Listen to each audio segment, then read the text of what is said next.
just going to go through the main points here. You have to be a registered Republican to carry the petition.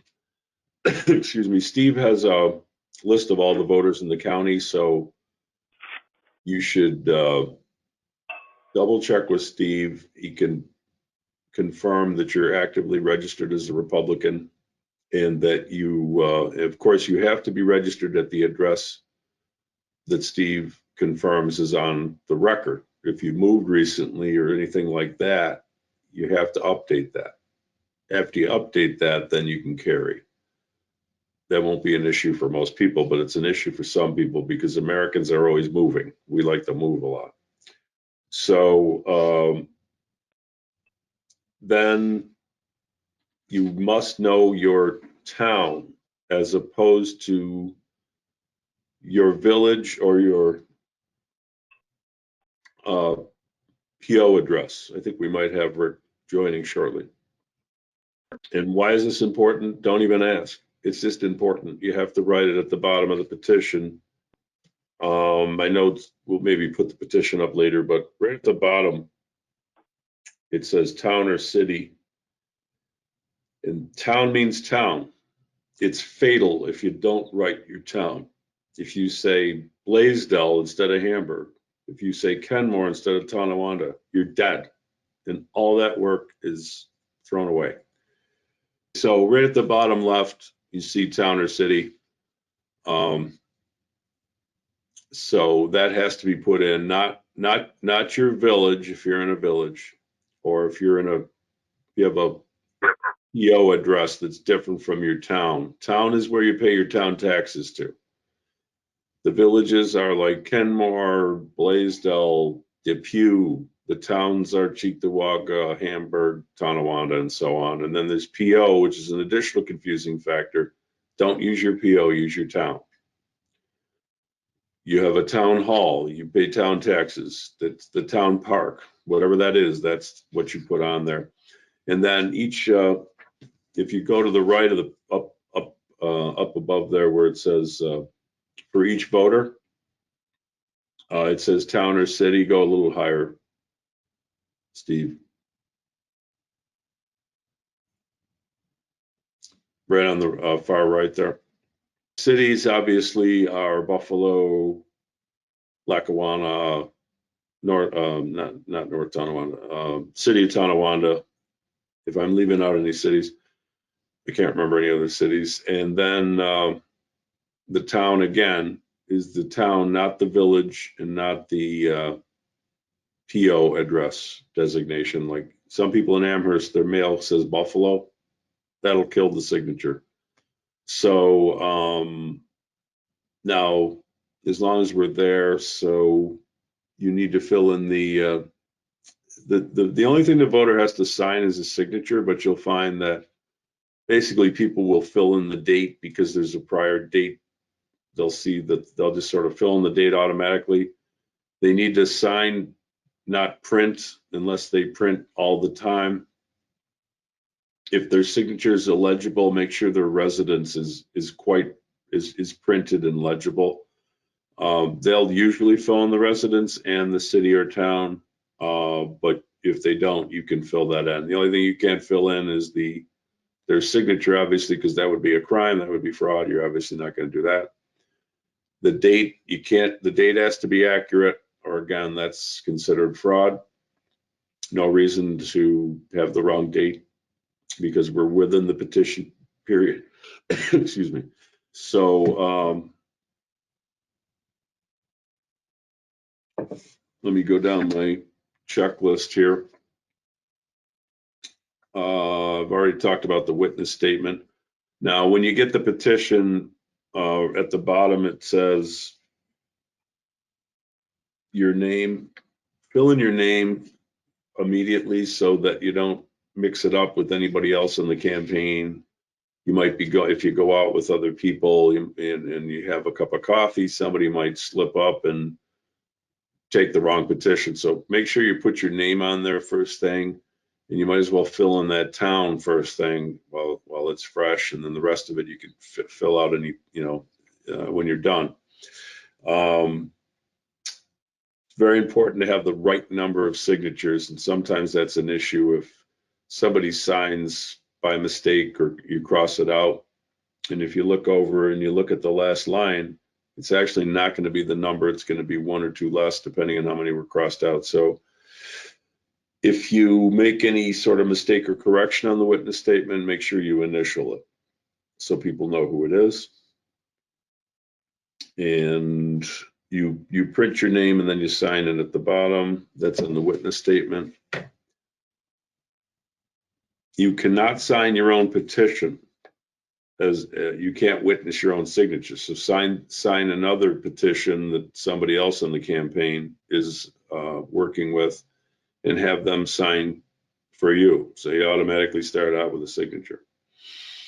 Only registered Republicans in the Erie County can sign. We do have lists available. You can go door to door.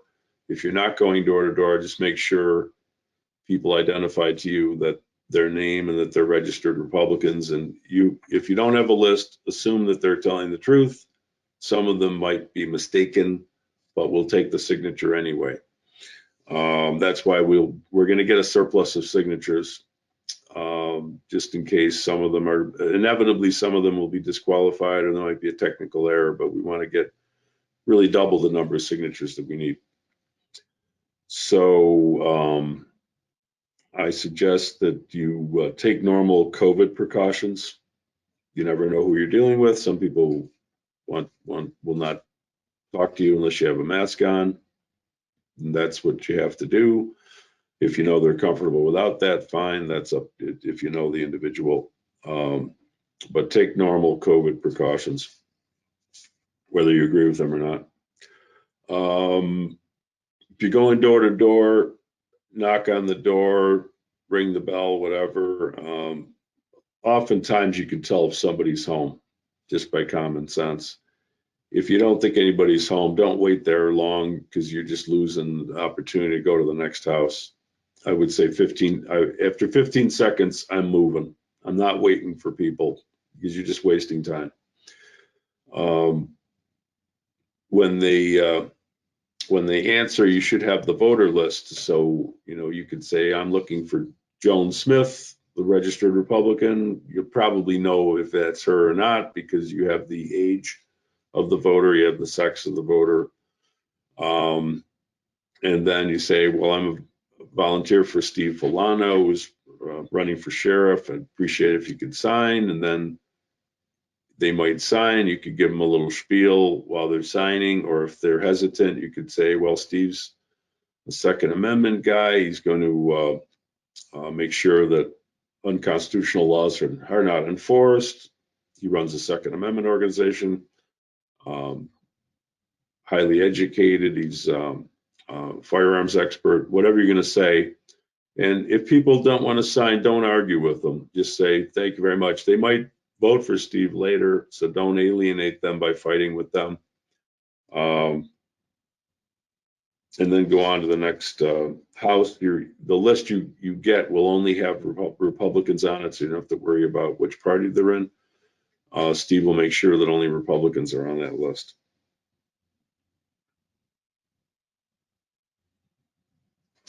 And going on to page 2, you'll have this instruction sheet to refresh your recollection. Just take a look at it before you go out. If one person signs and you know that there's other Republicans there, ask if they're home. If they're not, forget about it. There's lots of Republicans in the county. Sometimes people will say, well, he'll be home at 5 o'clock. I mean, it's kind of inefficient to double back. But if you want to make a note and go and double back, that's fine. Sometimes there's people there who don't live there. If they say they're registered Republicans, they can sign. Just make sure they give their name and I'm a registered Republican, and then they can sign. Remind people the primary is on June 22nd. If somebody offers to volunteer or wants to make a donation, make a note and we'll get in touch with them. You could just make a note of it on your instruction sheet or your own notepad. Let's see here. Some of these things I've already covered. Again, if the signature's hard to read, make sure their address is clear, because then we can check the records at the board and see their illegible signature looks like the same thing that they signed in your presence. Don't use pencils. So I'm just going to repeat that 2 times. Don't use pencils. Don't use pencils. Now you're going to remember. You must witness each and every signature, which means you must see the person sign. And maybe they're, if somebody's in the rear of the house and you can't see them, don't have the person go back and have the person know. That's actually criminal, because you're attesting that you witnessed the signature. Now, they could be 15 feet away as long as you see them. Oh, are you Mabel? Yes, fine. If they can't come to the door, but you can see them sign and they identify themselves as that person and as a Republican, no problem. If you can't see them, even if you can hear them, no good. That's going to get everybody in big trouble. Let's see here. You can never really have somebody sign for somebody else. Every once in a great while, you have some disabled person. Generally speaking, I would just decline that from bad memories in courtrooms.